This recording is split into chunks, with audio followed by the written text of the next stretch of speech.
అవ్వ ఏం పేరు నీ పేరు? నా పేరు సంతోషమండి. సంతోషమ్మ. మీకు ఎప్పుడు వచ్చింది ఇలా కుష్టు?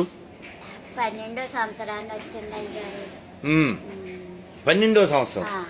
అప్పుడు మా అమ్మ బాబు ఉన్నప్పుడే ఎవరు లేరండి, ఎవరు లేరండి. ఇప్పుడు 2 అన్నయ్యలు ఉన్నారు కానీ చూడరండి. ఇంకా అలాగే మీరు మిమ్మల్ని ఇప్పుడు మీకు ఓ 50 రూపాయలు ఇచ్చావా? ఎవరు ఇచ్చారు? ఇచ్చావు. సరే, ఇవ్వగానే మీరు ఏం చేశారు? ఓసారి చేయండి. అంటే ఆవిడకి ఎంత బాగా ట్రైనింగ్ ఇచ్చారో మనం నేర్చుకోవాలి. అమ్మ చెప్పమ్మ. స్తోత్రం స్తోత్రం స్తోత్రం స్తోత్రం స్తోత్రం తండ్రి పెవ్వ పరిశుద్ధుడా పరిశుద్ధుడా నాయన బిడ్డ తండ్రి నీ కానుకలు ఇచ్చారు నాయన. ఎంతకు 4 రెట్లు ఈ తండ్రి పెవ్వ 6.5 కుటుంబాన్ని దీవించి ఆచరించి తండ్రి నాయన. ఉద్యోగాల్లోనే చదువుల్లోనే ప్రయాణాల మీద నువ్వు తోడాయి ఉండి తండ్రి. నీ చెట్టు బలం ఇచ్చి నడిపించిన ఆయన నీ అత్తవాళ్ళ మీద ఉంచి తండ్రి పెవ్వ. ఎల్లప్పుడూ నువ్వు తోడుగా నీడగా ఉండి తండ్రి నాయన. గొప్పదేవుడివు తండ్రి, బలవంతుడివు తండ్రి, లోకరక్షకుడివు తండ్రి నాయన. నువ్వు లేకపోతే మేము ఉండలేవు తండ్రి. అమ్మ సంతోషం. ఇప్పుడు నీకు ఇంకో 100 కూడా ఇస్తా. ఇప్పుడు నేను నీకు సహాయం చేశాను సంతోషమ్మకి. ఇప్పుడు నువ్వు వేసావు, ప్రార్థన చేసావు, మంచిదే. మరి ప్రార్థన నీకు నేర్పించింది ఎవరు?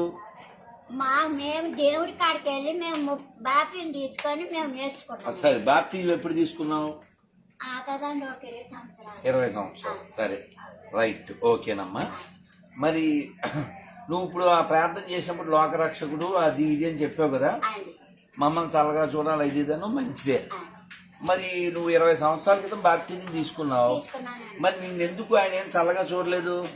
మరి చూస్తున్నాడు, మరి ఆయన చూడబట్టుకేనండి పోలింగ్గా ఉన్నాము. కాదు, నీకు వాళ్ళు ఆ పాస్టర్లు ఏం చెప్తారు? కళ్ళు లేని వాళ్ళకి కళ్ళు, కాళ్ళు లేని వాళ్ళకి కాళ్ళు అని చెప్తారు కదా. మరి నువ్వు చిన్నప్పటి నుంచి ఇలాగే ఉన్నావు. ఇప్పుడు నీ పరిస్థితిలో ఏమైనా మార్పు వచ్చిందా? మార్పు వచ్చాయండి.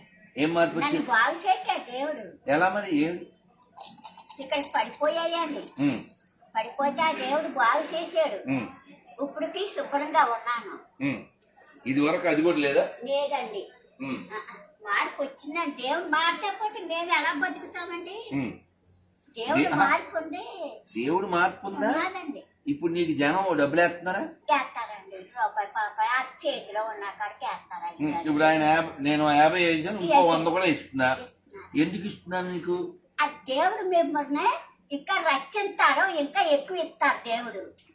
ఇప్పుడు నాకు ఇవ్వాలని ఇట్లేదమ్మా. కాదండి, నా మార్గం కాదు, ఇంకో మార్గంగా ఇస్తాడు దేవుడు. నాకు ఇస్తాడు, అది సంగతి పెట్టు. అది పక్కన పెట్టిన కరోడిపతి కొడుకుని, అది కాదు విషయం. నేను నీకు ఎందుకు ఇస్తున్నాను చెప్పనా? నువ్వు వృద్ధురాలివి, వెనక ముందు లేని దానివి. నిన్ను క్రైస్తవులు బలంగా ఇలా వాడుకుంటున్నారు, అది వేరే కదా. ఈ హిందువులారా మీరు గమనించండి, ఒక కుష్టుదాన్ని ఒక ముష్టిదాన్ని కూడా వదలనటువంటి గొప్ప ముష్టి మతం చక్కగా. నువ్వు నమ్మక్కర్లేదు, వాళ్ళ వ్యాపారం మీరు అలా చేయకూడదు. వాళ్ళ వ్యాపారం అంత బాగా వాళ్ళు చేస్తున్నారు. మన దరిద్రం డిగ్రీలు చదివిన ఎదవలు కూడా దేవుడికి ఫ్లైంగ్ కిస్ ఇచ్చే ఎదవలు అయిపోయారు మన ఎదవలు. అమ్మా నువ్వు వృద్ధురాలివి, మా తల్లి వయసు ఉన్నదానివి. అమ్మా గుర్తుపెట్టుకో. మీ అమ్మ పేరేంటి? మా అమ్మ పేరు లేదండి. ఇప్పుడు ఎందుకుంటదే, నీ వయసే చాలా ఉంది. మీ నాన్న పేరేంటి? ఆయన పని చేసేవాడా? మా నాన్న ఎరగదు. సరే, మరి చిన్నప్పుడు ఎప్పుడైనా నువ్వు గుడికి వెళ్ళావా? చిన్నప్పుడు కాదండి, నేను 7 పాడి అన్ని పోగా నేను దేవుడి కాడ పేదం చేసుకున్నాను. దేవుడు నాకు బాప్టిజం ఇచ్చారు. అదే పాస్టర్ గారు ఇచ్చారు. సరే, నువ్వు ఎప్పుడైనా గుడికి వెళ్ళావా? గుడికి వెళ్తానండి, ఇప్పుడు వెళ్తాను. ఆదివారం గుడికి వెళ్తానండి. గుడి అంటే తెలుసా నీకు? గుడి అంటే తెలుసా నాన్న? దేవస్థానం కాదు, వీళ్ళకి అంతా మాకు పట్టాగా గుడే కాపీ పేస్ట్ మతం కదా, కాపీ పేస్ట్ మతం. వీళ్ళు వెళ్ళేది చర్చి, తెచ్చండి. నేను అడిగింది గుడి. గుడి అంటే దేవుడు ఉండేది, దేవుడు చర్చి అంటే శవ ఉండేది. అర్థమైందా? గుళ్ళో శివలింగం ఉంటుంది, లేకపోతే కృష్ణ భగవాన్ ఉంటారు, వెంకటేశ్వర ఉంటారు.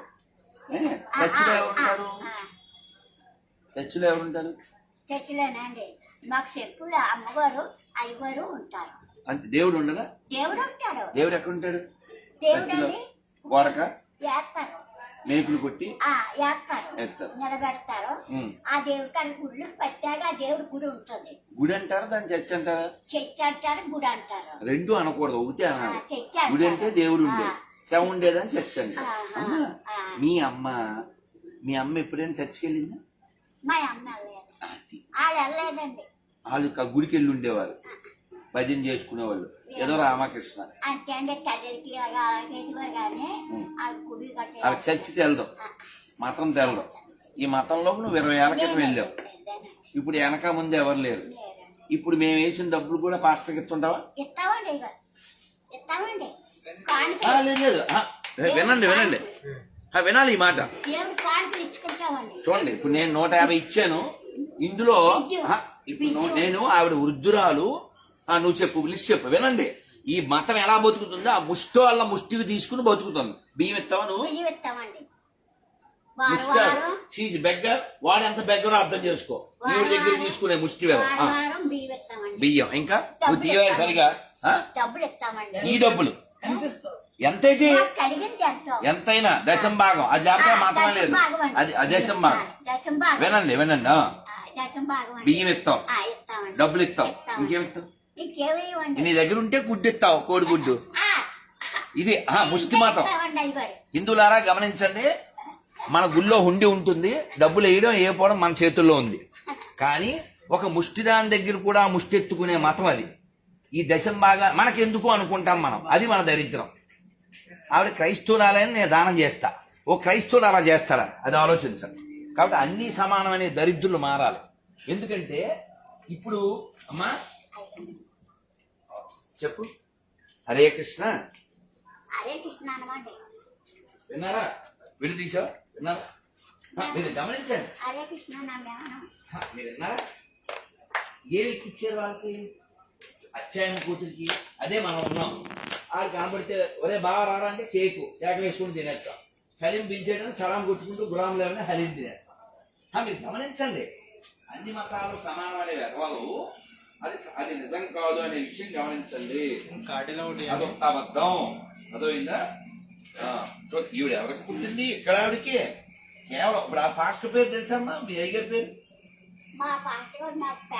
అదే ఆయన పేరు. అర్థం చేసుకోవాలి. మనం ఊరికే ఏదో మనకెందుకు అనుకోకండి. ఎన్ని గుళ్ళ మీద వాళ్ళు పోస్టర్లు అనిపిస్తున్నారు, ఎన్ని మన దేవుళ్ళ మీద నోటుకొచ్చినట్టు వాగుతున్నారు. మనం దయ చూపిస్తున్నాం. మన వాళ్ళే చచ్చిపోయిన హిందువులో తిరుపతిలో ఉంటాను. పాస్టర్ గారి పేరేంటి? సరే నేను పనితో వెళ్ళిపోండి, ఆ కార్డులో నా పేరు ఉంటుంది, వీడియో చూడండి. వచ్చేసి ఉంటాడు దుర్గాప్రసాద్. చెప్పు. అయ్యో నువ్వు అన్ని డబ్బులు ఎత్తున్నావు, ఆయన పేరు తెలదా? వచ్చేస్తున్నా పేరు మర్చిపోయా? గోవిందా. చూసారా, ఇది పాషాణ మతం అంటే, ఇది విషం అంటే. అర్థమైందా? మనం అందరం ఓటే అంటాం, ఎవరికైనా ప్రార్థన చేసేస్తాం, టోపీ పెట్టేసుకుంటాం. గమనించండి, సెక్యులరిజం బతకడం అంటే ఓన్లీ హిందువుల వల్ల మాత్రమే అవుతుంది. ఒక్కసారి హిందువులు తగ్గారా సెక్యులరిజం ఉండదు, గుర్తుపెట్టుకోండి. అదేనా? శత్రు విజయమే ఉంటుంది. అన్ని ఒకటే అనే పిచ్చి వేదవాళ్ళు ఆలోచించండి. ఒక ముష్టి ఆవిడ, ఒక కుష్టి ఆవిడ స్ట్రాంగ్ గా ఉంది మతం విషయంలో. మనం పిహెచ్డీ చేస్తాం, మనకి భగవద్గీత తెలీదు, భాగవతం తెలీదు, పనికిమాలిన వల్ల తయారయ్యాం. నీ వయసు ఎంత? 24. నేనేమన్నా అడిగితే ఇప్పుడు సారీ చెప్తాను. భగవద్గీతలు ఎన్ని అధ్యాయంగా చెప్పడం? చదవద్దు, ఫిగర్ ఎన్ని అధ్యాయం, హౌ మెనీ చాప్టర్స్. నువ్వు కాదు, 60 ఏళ్ళోడు కూడా చెప్పట్లే. ఇవాళ ఒక ఆయన సాంస్క్రిట్ లో MA చేసిన వ్యక్తి నా వీడియో చూసి, గురుగారు నాకు 64 ఏళ్ళు వచ్చినాయి, ఇంతవరకు భౌతికత చదవలేదు, ఇవాళ ఓ 15 రోజుల క్రితం చదివాను, అది మీ వీడియోలు చూసి అని చెప్పి అన్నాడు. మనం మన గురించి ఏమీ తెలుసుకోం. ఎంత గొప్ప దేశం అంటే గోదావరి, గంగ, యమున, కృష్ణ, గంగా, ఎన్నో గొప్పగా నదులు ఉన్న దేశం ఇది. అదే ఎక్కడైతే క్రైస్తవ ఇస్లాం పుట్టిందో అక్కడ ఎడారి ఉంది, వాటర్ లేదు, అందులో మ్యాటర్ లేదు. ప్రపంచంలో ఎన్నో సంస్కృతులు నాశనం చేశారు. మనం ఒక్కళ్ళమే చెప్తాం అన్ని మతాలు సమానమని. మీకు చిన్న విషయం, ఈ ఊరేనా మీది? మెయిన్ రోడ్ తెలుసా? పెద్ద మసీద్ తెలుసా? దాన్ని ఒక్కసారిగా చూడు ఎప్పుడున్నా. అదే నువ్వు ఎప్పుడైనా సరిగా జాగ్రత్తగా దాని గుమ్మం చూడు. అది పెద్ద మసీద్ కాదు, అది వేణుగోపాల స్వామి గుడి. దాని మీద శంఖ చక్రాలు ఉంది. ఏదో అందరూ అంటున్నారని మనం కూడా పెద్ద మసీద్ అంటున్నాం. పెద్ద మసీద్ కాదు. ఎక్కడైనా మన గుళ్ళు పాడు చేసి మసీదులు అయినవి తప్ప ఒక్క మసీదు మీద మనం గుడి కట్టాం. మన గుళ్ళు పాడు చేసి చర్చలు చేసే తప్ప ఎక్కడ మనం ఏది పాడు చేయడం. మన ధర్మనాశనం చేయడానికి మన వాళ్ళనే పావుగా ఎంచుకున్నాం. చూడండి, ఆవిడ హిందూకే పుట్టింది, ఇప్పటికీ హిందువే. కాబట్టి మీరు మీ ఊళ్ళల్లో మనకి ఎవరి మీద వ్యతిరేకత లేదు, కానీ మన ధర్మాన్ని మనమే పాడు చేసుకోం. అతను ఎవరైతే పాస్టర్ ఉన్నాడో అతను ఇప్పటికి హిందూగానే ఉంటాడు సర్టిఫికెట్లో, కానీ ఏం చెప్తాడంటే క్రిస్టియన్ అంటాడు. మరి మీ ఇప్పుడు ఆవిడ చాలా ఓపెన్గా వీ షుడ్ అప్రిషియేట్. అంటే ఆవిడకున్న కమిట్మెంట్ మనకుందా? నువ్వు కామన్ హిందువుని అడగని అన్ని మతాలు సమానం అంటే గంగిరెద్దా తగులుతుంది. నీకు ఎన్ని ఏళ్ళు? 60 ఏళ్ళు. ఓకే, గోవిందా. అది శాబాష్, సంతోషమ్మా. హిందూ